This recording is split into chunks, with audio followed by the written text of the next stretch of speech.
Welcome to the Why Did I Get Cancer podcast. I'm Deborah Herlax-Enos, a small-town girl turned TV nutritionist and healthy living expert. I design health programs for the average guy or gal, including those average guys named Metallica. On September 1st, 2020, I was diagnosed with breast cancer.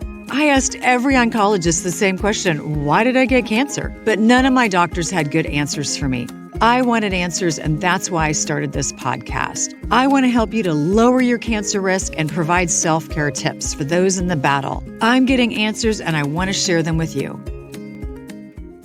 About a year before I was diagnosed with breast cancer, I was diagnosed with GERD, gastroesophageal reflux disease, which at that point in my experience in health and wellness, I thought only old guys, old overweight smokers, heavy drinkers got GERD.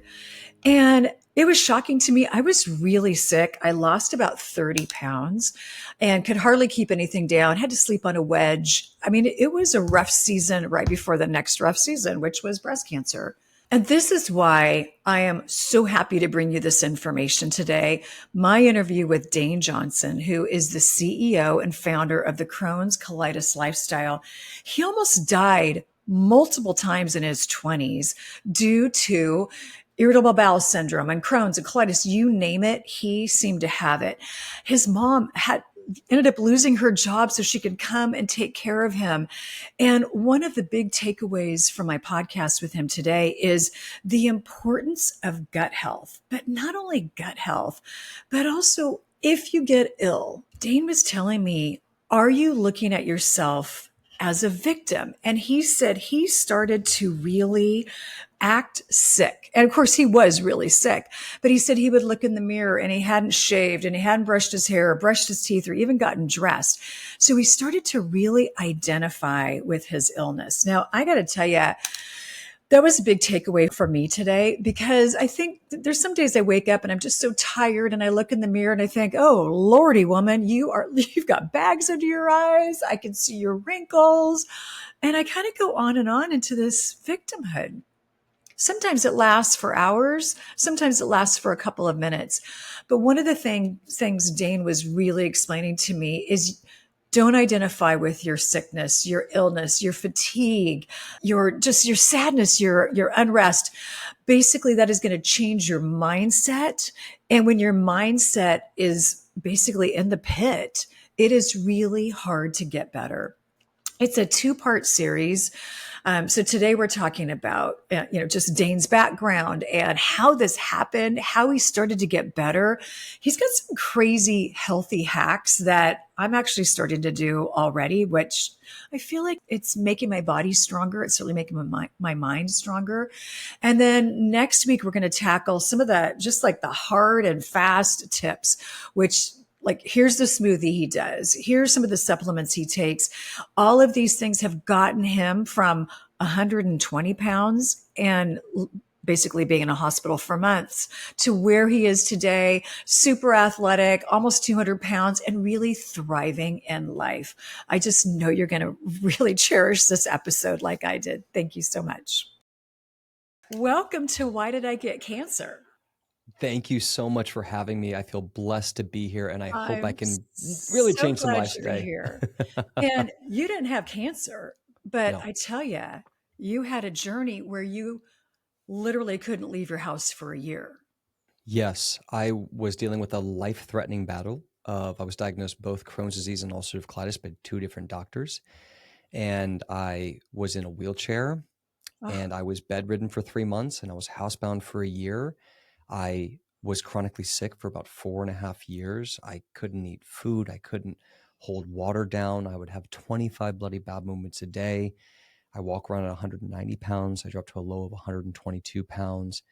And I just went through a form of pain and misery and isolation and why me that I feel compelled to pay it forward, help how I can, share the things that help restore my gut so I could start to have a strong relationship with food and a strong relationship with the bathroom and a relationship with the mirror.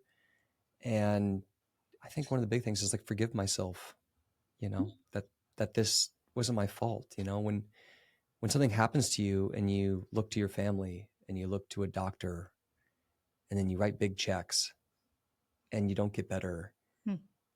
the pain can sometimes make you just start looking in the mirror and saying, well, it must be your fault. You must have done something to deserve this. Interesting. And Yeah. that's not good for your health No, no. because you're It's, talking about shame, yes.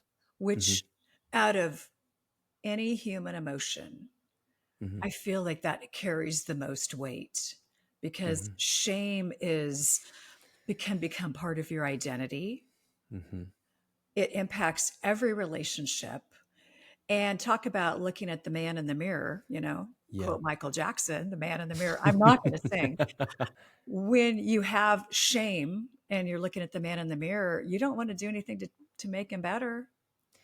Well, that's the resentment of it. And I think the Mhm. first thing that, with me going through that journey of years being stuck at the hospital, I was in the hospital for 6 weeks and nearly died in there, feeding tube, 3 grams of Dilaudid daily for the pain. I was on 200 milligrams of infused prednisone to try to calm it down. They couldn't figure out why I was dying. And I was on, 3, 4 different antibiotics for years, like Skittles antibiotics and prednisone, Mm. 60 or 40 milligrams at home, taper down, start flaring again, back up, taper down. This went on for about 4 years and most of, my 20s. So it was like, I'm losing my youth. I'm losing my life. Why me? A lot of Right. pain. So, I mean, that does something to you spiritually when you're throwing money at it, buying out Whole Foods, buying out what Dr. Google says, and just not getting anywhere and not being able, it's like you try to get your mind up for it. You go, okay, I'm going to do this. And you ramp and then you hit this ceiling and you fall. Mm. And then you go through a little bit, you try to ramp your head. This time's going to be different. You ramp and you go up that hill and you fall. Right. And Right. you look around and everyone's trying to help, but they can't Yeah. because they don't have it and they haven't been through it. Yeah. And, with me, I got chronically sick when I was 23. I look at my father in his 50s and 60s, and he had never experienced anything like this. I go to my doctor, he or she had never experienced anything like this. Mm. I look at my best friend, I look at my significant, and it's why me? And Right. the victimhood can overwhelm you because you have so much data, you have so much proof that you are a victim and that you've been smited Hmm. by God, by people. And it's like, it almost felt like the saying that came to me in my victimhood was better luck next life. Oh, wow. Like roll the Okay, dice. Dane, that is so heavy. Yeah. That's so heavy. So you're battling this illness where you almost died, Yeah. but then it sounds like the mindset battle was maybe even bigger. It was so huge. And when you get to a point where no one can help you and you're in a corner, you have to decide whether you're just going to be swallowed whole Yeah.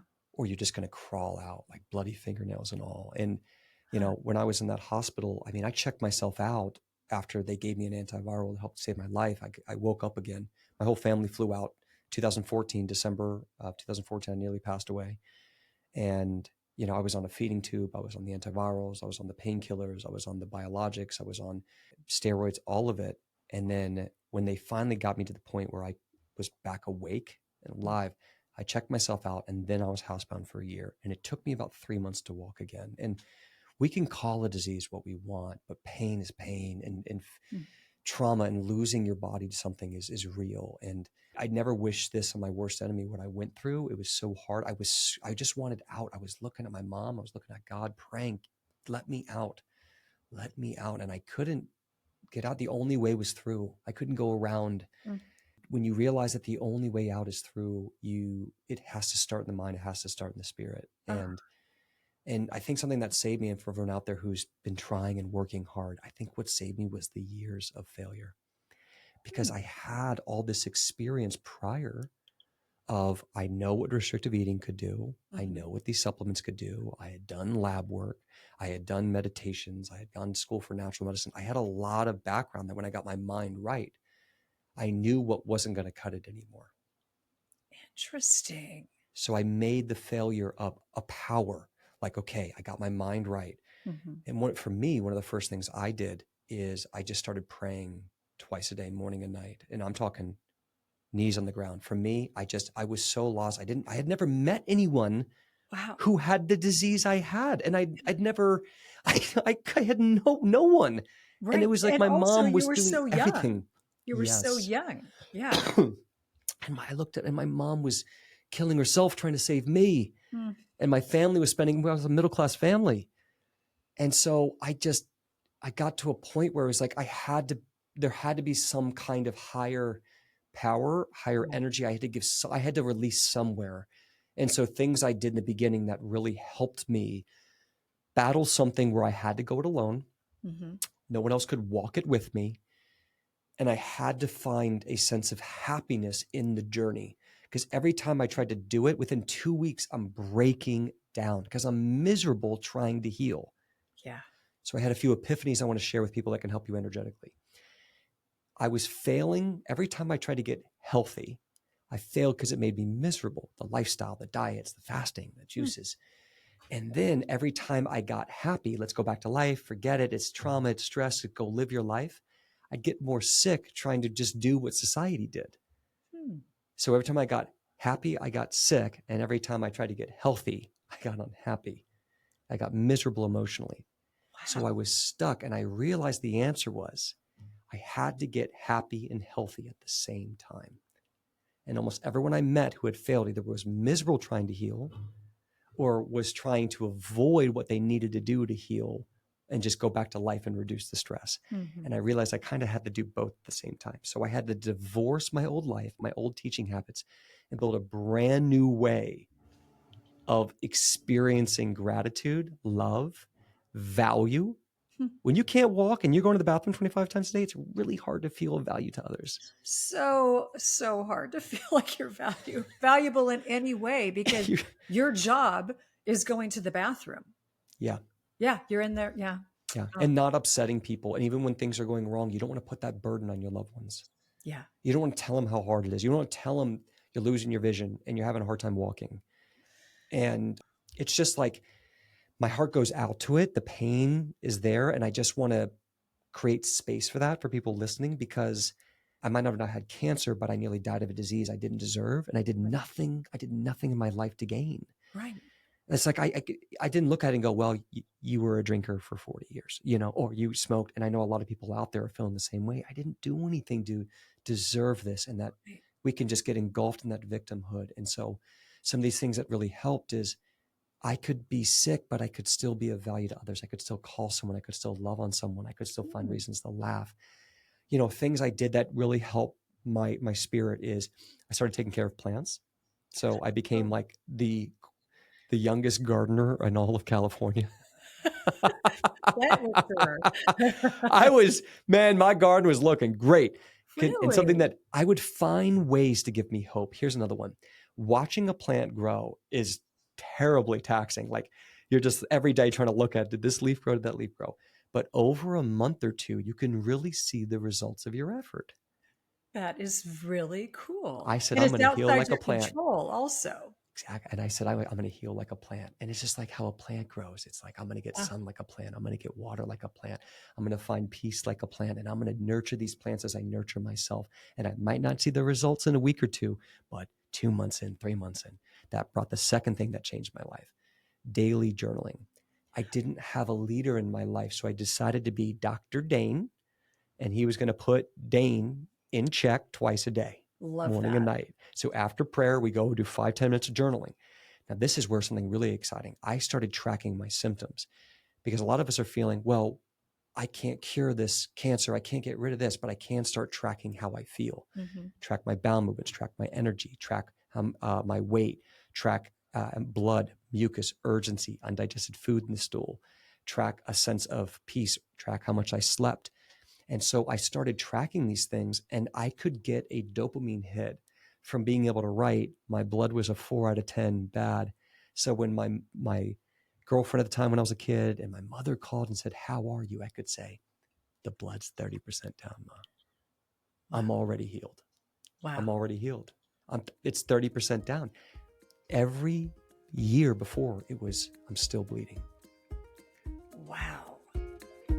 My skin is better. I've been doing a little test on it with this new product called Vitale Skin Regeneration. I've been using their 3% medical grade copper peptide serum. They had a lot of things that they said it could do, potentially do. I know I need to be careful what I say here, but two of the things that I was so attracted to, one was it can soften scars and reduce the appearance of scars. I have a lot of scars post-cancer, and so I'm very interested in that. But it was also talking about how it can help to regenerate collagen and elastin. It can help them to regenerate, which is going to make my skin a little bit tighter. But it said it was also could help with making my skin softer. And as I'm aging, my skin just feels like it's getting drier and drier. And it's now been almost 4 weeks, actually, since I've started using this 3% medical grade serum. I have to tell you, my skin is so soft that I actually walk around to people that I know and say, touch my skin, touch my skin. It feels so much better. My husband's amazed. I'm amazed. I do a little pump in my hand, put it on my neck, chest, on my face, a little bit under my breasts for my scars. And I do that twice a day. And I will keep you posted on the scars, but I am telling you, I'm a very happy client at this point with how much better my skin feels. I paid full price for it, but when I reached out to Vitale, they said, "Oh, here's a 20% off coupon for your community." So I am telling you, it is worth it. It's expensive, but it's been almost 4 weeks and I don't know how much I have left, but I think I still have a couple months left on this. So I'm a big fan. If you go to the link in the show notes, you will get that coupon for 20% off. I am telling you, if you just go to their website, you get a link for 10% off. Doing girl math, I can tell you my 20% off coupon is so much better. So go to the link in the show notes, that coupon, 3% medical grade copper peptides. I am loving it. Hope you do too. You see the difference? Yes, but you know what else I just have really connected with, Dane, is that you figured out a way to give yourself a dopamine hit. You Okay, got it. so other ways we get dopamine: eating chocolate, gambling, reading text messages, having sex. Like there's so many Yeah. ways to get dopamine, but Yeah. you've created a really healthy way, because not all those ways are healthy. You've created a really healthy way to get a dopamine hit. And then when you got that dopamine hit, it was such an encouragement to you because your energy increased, your sleep was going to be better that night, all Yeah. of those things. Because I'm changing my belief system. Yeah. I'm giving myself a reason to believe. Belief is the hardest energy to cultivate. Mm. See, faith plus hard work is the main ingredients to create belief. So Mm. when I journaled, I gave myself an out to believe I'm healing. The dopamine hit I then used to let the sun in, to go for a walk, to meditate, to get my feet in the ground, do grounding exercises, to do breath work, to sit in the Epsom salt bath, create a new playlist. Like another thing that really helped me, I always kept a healing dopamine playlist on me, like a feel good. And here's the rules. You have to have 20 songs. If you find yourself skipping any song, you have to delete it and add a new one. Okay. I am Only a guy stuck loving, in a house for a year can come up with all this stuff. I am loving our conversation. And, you know, you are the master of all things colitis and Crohn's, and we're not even talking about it. We're talking about, yes, you were really sick, but we're Yes. talking about your healing. I mean, what a blessing this Energetic is. priming is what I call it. Yeah, what a blessing this Energetic is to priming. learn Yeah. these You've techniques. We've never been taught how to recognize energy and how to say that's a negative energy. With Mhm. negative energy, you can either get away from it or you can try to change it. But when you try to change negative energy, it taxes your own positive energy. That's why Mm. we get frustrated and overwhelmed in arguments, because we're patient at first. And then after 15 minutes, we're going to rip that person's head off because we have run out of energetic gasoline to deal with this. So once I became aware of energy, I started realizing how to pay myself dividends of things that could create belief. Journaling, planting, any reason to get outside. I started realizing everything on Netflix was stressful. Oh, The whole thing was, even like the comedies, the who killed who, the guns, the shoot 'em up. And I started finding ways of getting dopamine hits to read in people who had done what I did. So my leaders became the pages. And I realized this. Here's another one that was big. I realized I couldn't think and dwell on my problems and read a page of a positive healing book at the exact same time. Oh, that's good. You can't think of your problems and read. You'll lose track on the page. So if I could just practice, so I'd wake up and I'd make my mucosa healing tea. I want to share with some people some great gut strategies to make your gut feel good today. So I'd make my mucosa healing tea. I'd put on my robe with my slippers. I go outside in my garden where I could now observe oh, that looks like it's grown. Oh, that looks like it's grown. That needs a little water. Oh, the sun's a little harsh there. It needs a little nitrogen. Okay. And then I go out with my book and a highlighter. I realize I got a dopamine hit to highlight what mattered. I just read something and I'm like, wait, that was awesome. Like that page, that sentence. Don't read a book a day. It's horse crap. Read a book a month. Man, read that book, absorb that book, rewrite that book, enroll others in what that book says. So I would highlight and then I'd write it on a separate page. And then I would teach somebody what I learned every day because it was of value to them to be a teacher. I felt invaluable because I couldn't walk. My family was spending all their time and energy trying to take care of me. My mother slept on my couch. I had no money. She slept on my couch in a 3-bedroom, 1-bathroom with roommates because I didn't want to leave California and move back in with my mother. Wow. And so she and my sister took turns living with me. Do you know what it's like to feel like that when you were so vulnerable that other people are giving up? Like she lost her job.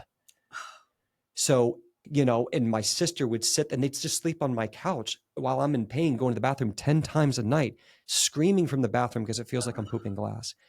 To go through that agony, I had to rise like a phoenix, and I had to when you get to that level of intuition, something will snap inside of you where a lot of these answers are already there, and you start seeking. Like those who seek will find. When you have this deep desire where it becomes your number one value, and you will seek and you will let go of things that hinder your ability to focus and create and compound and manifest. It took years to get to this place. But when I did, it was like, that's all that mattered. And I got happy again, Deborah. I got happy. I called my day and I just read I started reading about 30 minutes a day. Then within about a month or two, I started finding that I could read 3 hours a day. I wasn't going anywhere. I was stuck in the house.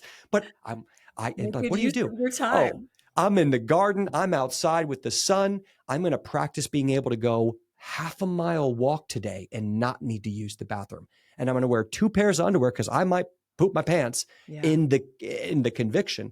So I had to have enough positive energy to deal with the shame of what might happen and what that walk back might be like. But I've got to bet it. I've got to go all in. Like you, black pants only, black underwear only, 2 pairs, use the restroom, calm your body down. Now you're going to go walk. And now I had lost vision. I had cracked my head open. I had dealt with severe anemia, electrolyte deficiencies. I weighed 135 pounds. I was bone.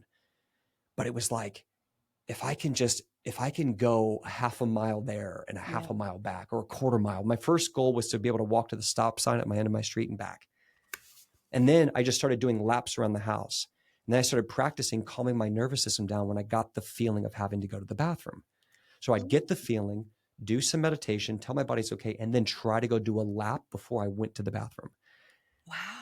So I could regain confidence that if I'm on a train, if I'm on a plane, if I'm in a restaurant, because for people with IBD, the experience of I have to go to the bathroom is the feeling of disease. It's the feeling of sickness. Okay. The signal that I have to poop is the signal of sickness to someone with IBD. Interesting. Like, here comes my disease. It's showing itself. And I'm going to see a crime scene in the toilet. Right. And it's not like I'm going to have a coughing fit, which I can take a cough drop.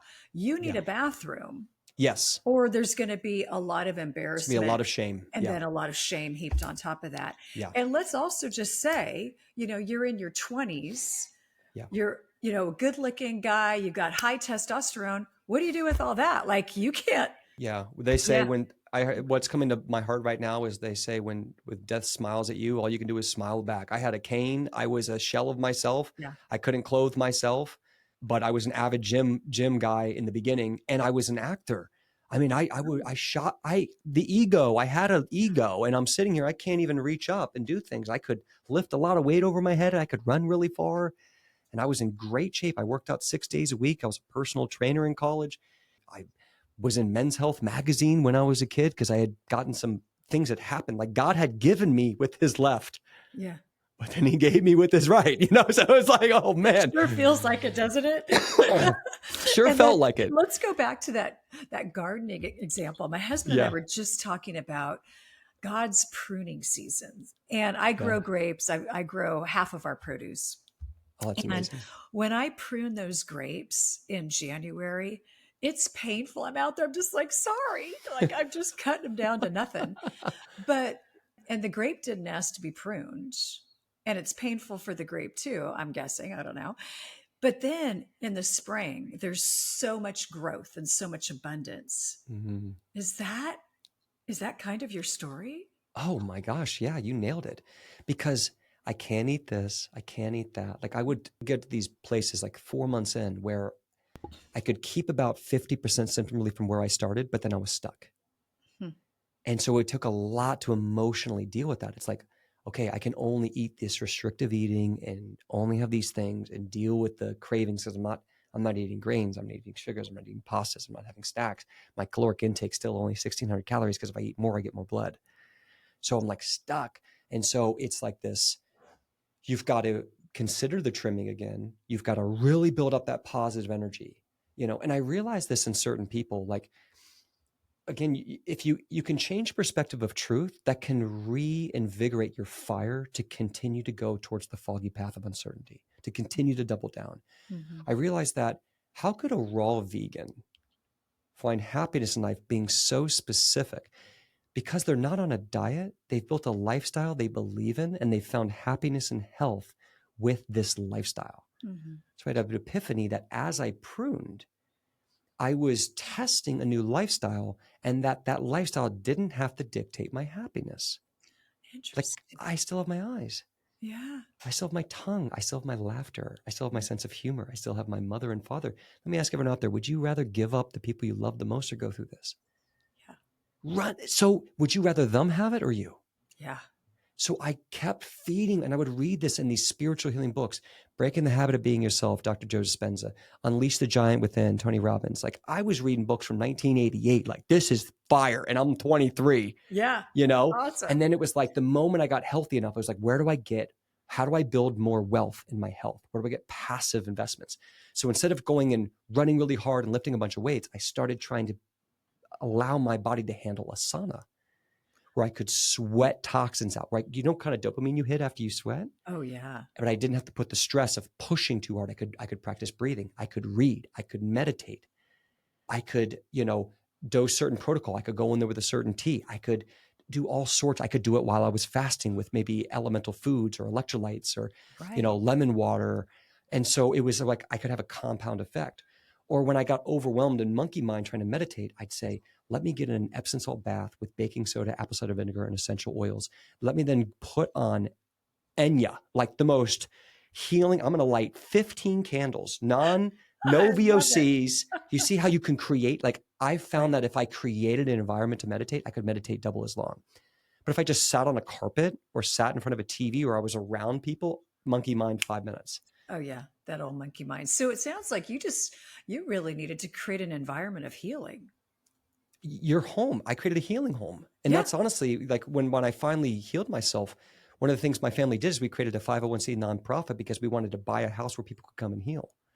Wow. And then we got shut down by zoning, and it cost us a lot of money as money we didn't have. Yeah. So it was a whole thing. But yes, turn your home into a healing home. Now this is all priming for success. My belief is that this is how you manifest and create a reality to heal any dis-ease. Is that you have to have a balance in your energy. You have to have environments in your home that feed you, not just dopamine and belief, but reduce the nervous system issues, help reduce stress, help your body increase vagal nerve and balance the autonomic so you can digest better. Your heart can calm down. You stop pumping adrenaline into your system. You stop pumping cortisol in your system. You've got to get happy to get healthy.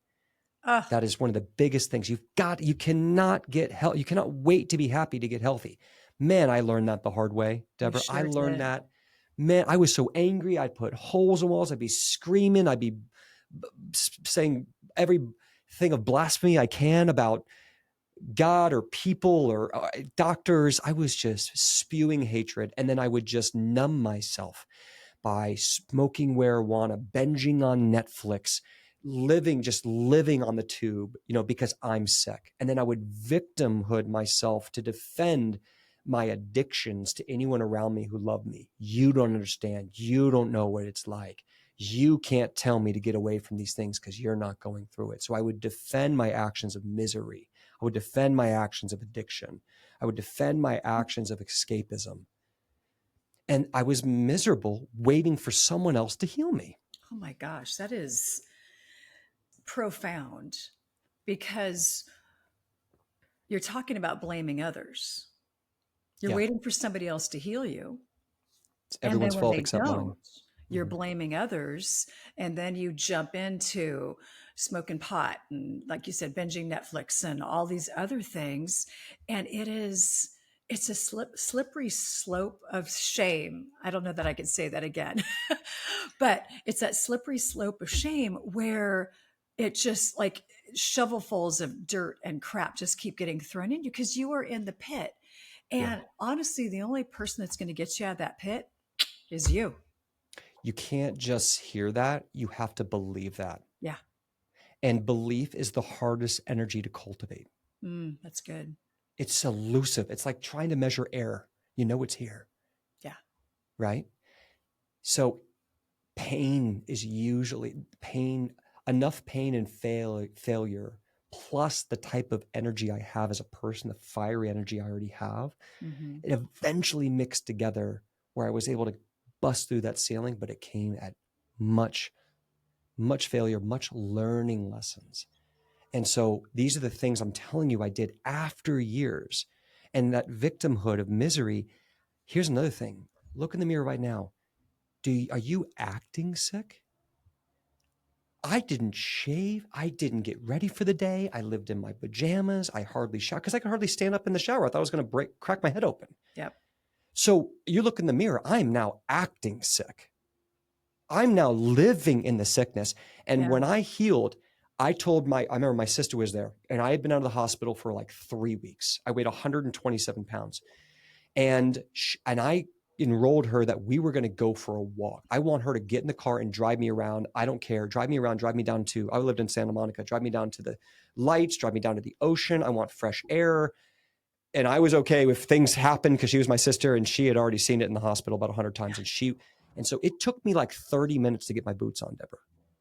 Like I couldn't take a boot and put it. I had such muscle atrophy being in a bed for so long, so much weight loss. I didn't have the energy just to even try to slip this stupid leather boot that was tight, those tight leather boots. So you're like, oh my God, this is going to kill me. But I wanted to get dressed for the day. I wanted to shave. I wanted to put my hair back and I look in the mirror and I'm 65 pounds underweight of what you see me today. And I just had to find that peace and happiness. And when I primed all that, now I'm ready. Now I'm ready to shoot the shot. Now I'm ready to take action. And here's the life-changing answer, I think, for all disease, just in my humble opinion. You've got to stop trying to find the answer and you've got to build your answer. Ooh, that's good. Take from everyone. One of the things that changed my life is I would sit there and talk to this fruitarian who was so adamant on how fruit was going to heal me. Okay. And I try the fruit, lose weight, feel terrible. I can't do the 500 bananas a day. I'm sorry. Then I'd talk to the carnivore guy and he would be so adamant that ketosis, carnivore, Lion's diet was going to heal me. And then I'd have some problems with that. And then but when I started journaling and I started taking these principles and mixing them together, I started creating what I call the daily blueprint. So I started mixing philosophies where I actually started having carnivore or paleo-like meals infused with other types of meals where I found certain value.